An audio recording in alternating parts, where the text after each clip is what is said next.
कंजूस और उसका सोना एक दफा का जिक्र है। एक कंजूस था जो अपना सारा सोना अपने बाग के पत्थरों के नीचे छिपा देता था। वो कभी भी अपना सोना खर्च नहीं करता था और रोज रात को सोने से पहले अपने सूखे गन्ना इसकी आदत थी। एक दिन एक चोर ने उसे सूखे गनते हुए देख लिया। जब कंजूस सो गया तो चोर ने सारा सोना चुरा लिया।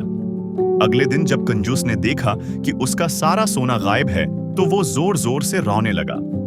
उसके हमसाये दौड़ कर आए और उससे पूछा क्या हुआ।